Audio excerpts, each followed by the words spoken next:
Paz seja convosco, eu sou a pastora Vânia e hoje é o dia 207 da nossa leitura diária da Palavra de Deus. Faremos a leitura do livro de Isaías, do capítulo 15 até o capítulo 20. Esta é a mensagem contra Moabe. A cidade de Ar foi destruída, numa só noite foi arrasada. Também Kir foi destruída, numa só noite foi arrasada. Os moradores de Dibom chorarão no lugar sagrado que fica no monte. Os moabitas choram destruição das cidades de Nebo e de Medeba. Em sinal de tristeza, rapam a cabeça e a barba. Andam pelas ruas vestindo roupas feitas de pano grosseiro, gritam e choram amargamente nas praças e nos terraços das casas. Os moradores de Esbom e de Eleal gritam de dor, e os seus gritos são ouvidos em Jaza. Os soldados de Moabe perdem a coragem e ficam tremendo de medo. Eu choro por causa de Moabe. O seu povo fugiu de Zoar e Iglat-Cilísia. Alguns, chorando, vão subindo até Luite. Outros, gritando de dor, fogem para Horonaim. O riacho de Ninim está seco. Todos os pastos secaram. As plantas morreram, não sobrou nada de verde. O povo de Moabe foge para o outro lado do riacho dos salgueiros, levando consigo todos os seus bens. Ouve-se gritos por toda a terra de Moabe, e em Glaim, em Beer-Elim, ouve-se o barulho de choro. O rio que fica perto de Dibom está cheio de sangue, mas Deus vai fazer contra Dibom uma coisa ainda pior. Ele vai fazer com que as pessoas que ficarem vivas em Moabe sejam devoradas por leões. Da cidade de Selá, no deserto, os moabitas enviam carneirinhos como presente para aqueles que governam no Monte Sião. Como passarinhos que foram espantados dos seus ninhos, assim os moabitas andam de um lado para o outro nas margens do rio Arnon. Eles dizem ao povo de Judá: digam o que devemos fazer. Venham nos ajudar e nos defender. Sejam para nós como uma árvore que ao meio-dia espalha a sua sombra, que é escura como a noite. Estamos fugindo de Moabe. Venham nos proteger daqueles que nos querem matar e deixem que nós morreremos na terra de vocês. Quando terminar a perseguição e o perseguidor cruel tiver saído do país, então os descendentes de Davi será rei. Ele governará com fidelidade. Procurará julgar com justiça e se esforçará para fazer o que é direito. O povo de Judá diz: ouvimos falar do orgulho dos moabitas. Sabemos que eles são um povo vaidoso e cheio de si, arrogante e convencido, mas eles não têm nada de que se orgulhar. Por isso os moabitas vão chorar. Todos eles vão gritar de tristeza quando lembrarem dos bolos de passas que costumavam oferecer aos ídolos na cidade de Kir-Heres. Agora estão abandonadas as plantações de uvas de Esbom e de Sibma, aquelas plantações cujo vinho deixava bêbados os chefes de muitas nações. Elas se estendiam até a cidade de Jazer, ia para o leste até o deserto e para o oeste até o outro lado do Mar Morto. Por isso, eu choro pela cidade de Jazer e também pelas parreiras de Sibma. Com as minhas lágrimas rego as cidades de Esbom e de Eleal, pois não se ouve mais os gritos de alegria dos que ali fazem as suas colheitas. Desapareceram das terras boas toda alegria e felicidade. Não há mais canções alegres nas plantações de uvas. Ninguém pisa as uvas para fazer vinho. Deus acabou com os gritos de alegria. Como as cordas de uma lira, o meu coração treme de tristeza pelo povo de Moabe e pelos moradores de Kir-Heres. Os moabitas se cansarão de tanto ir aos seus lugares de adoração nos montes para orar aos seus deuses, mas isso não adiantará nada. Esta foi a mensagem que o Senhor anunciou há muito tempo a respeito de Moabe. Mas agora o Senhor diz: daqui exatamente 3 anos, Moabe, com a sua enorme população, perderá todo o seu poder, e os moabitas que ficarem vivos serão poucos e fracos. Esta é a mensagem contra a Síria. Damasco não será mais uma cidade. Ela vai virar um montão de ruínas. As cidades da Síria ficarão abandonadas para sempre. Os rebanhos irão até lá para descansar, e ninguém os espantará dali. As fortalezas de Israel serão destruídas, e a Síria deixará de ser um reino. Os sírios que não forem mortos serão como o povo de Israel. Eles viverão na miséria. Sou eu, o Senhor Todo-Poderoso, quem está falando. Está chegando o dia em que Israel perderá todo o seu poder e todas as suas riquezas acabarão. Naquele dia, o país ficará parecido como um campo depois que o trigo foi colhido ou como o vale dos gigantes depois de colhidos todas as espigas. Mas umas poucas pessoas ficarão vivas, e Israel será como uma oliveira depois da colheita. Depois que a oliveira é sacudida, ainda fica com 2 ou 3 azeitonas nos galhos mais altos, ou umas 4 ou 5 nos galhos de baixo. Eu, o Senhor, o Deus de Israel, que estou falando. Naquele dia, as pessoas olharão para o seu Criador, a fim de pedir ajuda. Todos se voltarão para o Santo Deus de Israel.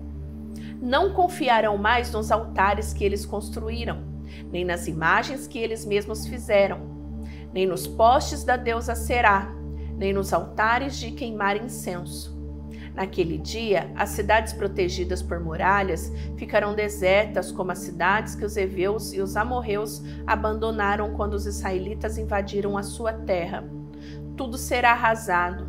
Povo de Israel, vocês esqueceram o seu Deus, que os salvou, e não lembram mais do seu forte protetor.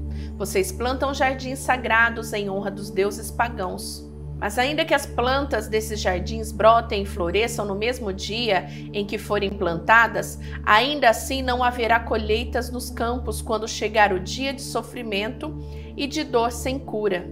Escutem o barulho de muitas nações que se agitam e se revoltam. Parece o rugido do mar, parece o estrondo de ondas violentas. Os povos rugem como o mar, mas Deus os repreenderá e eles fugirão. Serão como a palha que o vento leva pelos montes ou como o pó que a ventania espalha. Ao pôr do sol metem medo, mas de manhã já não existe mais. É isso que vai acontecer com os nossos inimigos, que arrasam a nossa terra e levam embora todos os nossos bens. Como vai sofrer a nação que fica às margens dos rios da Etiópia, a terra onde se ouve o zumbido de insetos. Este país nos manda os seus mensageiros que descem o rio Nilo em barcos feitos de junco. Mensageiros velozes, voltem para casa, voltem para o seu povo forte e poderoso, aquela gente alta e de pele lustrosa, um povo de quem o mundo inteiro tem medo e que vive numa região dividida por rios. Escutem, todos os povos do mundo, todos os moradores da terra, vejam a bandeira que será levantada nas montanhas e ouçam o som da corneta. Pois o Senhor Deus me disse, do meu lar, no céu, olharei calmo e tranquilo como o sol que brilha num dia de verão, como as gotas de orvalho que aparecem no tempo da colheita. Quando as flores da parreira já tiverem caído, e as uvas estiverem amadurecendo, mas antes do tempo da colheita, Deus podará a parreira com seu facão, cortará os galhos e os jogará fora. Os corpos dos soldados mortos serão abandonados. No verão, serão comidos pelos urubus, e no inverno, os animais selvagens os devorarão. Naquele dia, as ofertas serão apresentadas ao Senhor Todo-Poderoso por um povo corajoso e forte, uma gente alta e de pele lustrosa, um povo de quem o mundo inteiro tem medo e que vive numa região dividida por rios. Eles apresentarão as suas ofertas no Monte Sião, no templo onde o Senhor Todo-Poderoso é adorado. Esta é a mensagem contra o Egito. O Senhor, montado numa nuvem, vai indo depressa para o Egito. Os ídolos daquele país tremerão diante dele, e todos os egípcios ficarão com medo. O Senhor Deus diz, vou atiçar os egípcios uns contra os outros, irmão lutará contra irmão, vizinho contra vizinho, cidade contra cidade, província contra província. Os egípcios perderão a coragem, e eu farei com que os seus planos fracassem. Então eles consultarão os ídolos e os adivinhos e os médiuns e os feiticeiros. Mas eu entregarei os egípcios nas mãos de um rei mau. Ele os governará com crueldade. Eu, o Senhor, o Deus Todo-Poderoso, falei. As águas do Nilo vão baixar, o rio vai ficar completamente seco. As águas irão baixando, os canais dos rios ficarão todos secos e vão cheirar mal. Nas margens, as taboas e os juncos murcharão. Todas as outras plantas também morrerão, e as plantações das beiras do rio secarão. Tudo que foi plantado será levado pelo vento e desaparecerá. Os pescadores ficarão desanimados e chorarão. Os seus anzóis e as suas redes não prestarão para nada. O que fazem tecidos de linho ficarão aflitos.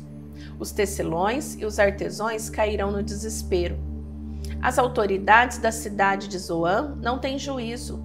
Os sábios conselheiros do rei lhe darão conselhos tolos. Como é que vocês se atrevem a dizer ao rei: somos descendentes dos antigos sábios, os nossos antepassados eram reis? Rei do Egito, onde estão agora os seus sábios? Que eles lhe digam o que é que o Senhor Todo-Poderoso está planejando fazer contra o Egito. As autoridades de Zoan perderam o juízo e da cidade de Mefins estão enganados. Os governadores das províncias estão fazendo o povo do Egito errar o caminho. O Senhor pôs neles um espírito de confusão. Os conselhos que eles dão só confundem ainda mais os egípcios, e estes parecem bêbados escorregando no seu próprio vômito. Ninguém, seja rico ou pobre, importante ou humilde, poderá fazer nada para ajudar o Egito. Naquele dia, os egípcios pareceram mulheres, ficaram todos tremendo de medo quando o Senhor Todo-Poderoso levantar a mão para castigá-los. Eles terão medo da terra de Judá, e todas as vezes que ouvirem falar dessa terra, eles ficarão apavorados pensando naquilo que o Senhor Todo-Poderoso já planejou fazer contra eles. Naquele dia, haverá no Egito 5 cidades em que os moradores falarão hebraico e jurarão obedecer ao Senhor Todo-Poderoso. Uma dessas cidades será chamada da Cidade do Sol. Naquele dia, haverá no Egito um altar dedicado ao Senhor, e na fronteira do país será levantada uma coluna em honra do Senhor. Eles serão construídos para serem sinais e testemunhas da presença do Senhor Todo-Poderoso na terra do Egito. E quando os egípcios forem perseguidos e clamarem ao Senhor pedindo ajuda, ele lhes enviará um Salvador e defensor que os livrará dos seus inimigos. E o Senhor mostrará aos egípcios quem ele é, e eles o conhecerão. Eles adorarão o Senhor e lhes apresentarão sacrifícios e ofertas de cereais. Farão promessas ao Senhor e as cumprirão. E o Senhor ferirá os egípcios, mas depois os curará. Eles se arrependerão e voltarão para o Senhor, e ele atenderá aos seus pedidos e os curará. Naquele dia haverá uma estrada ligando o Egito com a Síria. Os egípcios irão até a Síria e os assírios irão até o Egito, e juntos os dois povos adorarão ao Senhor. Naquele dia, essas 3 nações, Israel, Egito e Assíria, serão uma bênção para o mundo inteiro. O Senhor Todo-Poderoso os abençoará, dizendo: Eu abençoo o Egito, o meu povo, a Assíria, que eu criei, e Israel, o meu povo escolhido. Sargão, o rei da Síria, enviou o seu exército comandado pelo comandante em chefe para atacar a cidade de Asdod, e ele a conquistou. 3 anos antes disso, o Senhor Deus tinha dito a Isaías, filho de Amós: tire a roupa de pano grosseiro que você está vestindo, e tire também as sandálias. Isaías tinha obedecido e havia andado meio nu e descalço. Depois da conquista de Asdod, o Senhor disse: durante 3 anos o meu servo Isaías andou meio nu e descalço, como um sinal de aviso daquilo que vai acontecer com o Egito e com a Etiópia. O rei da Síria levará como prisioneiros os egípcios e os etíopes, tanto os moços como os velhos. Eles irão nus e descalços, com as nádegas descobertas, trazendo assim vergonha para o Egito.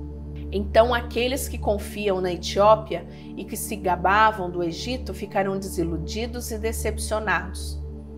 E os povos que vivem no litoral do mar Mediterrâneo dirão: vejam só o que aconteceu com aqueles em que nós confiávamos e a quem fomos pedir proteção contra o rei da Síria. E agora, como é que nós vamos escapar? Finalizamos a leitura de hoje, por isso eu te espero amanhã para a gente continuar o livro de Isaías. Não esquece de curtir, deixar o seu gostei aí e se inscrever no canal também. Que Deus te abençoe. Até amanhã. Beijo da pastora Vânia. Tchau, tchau.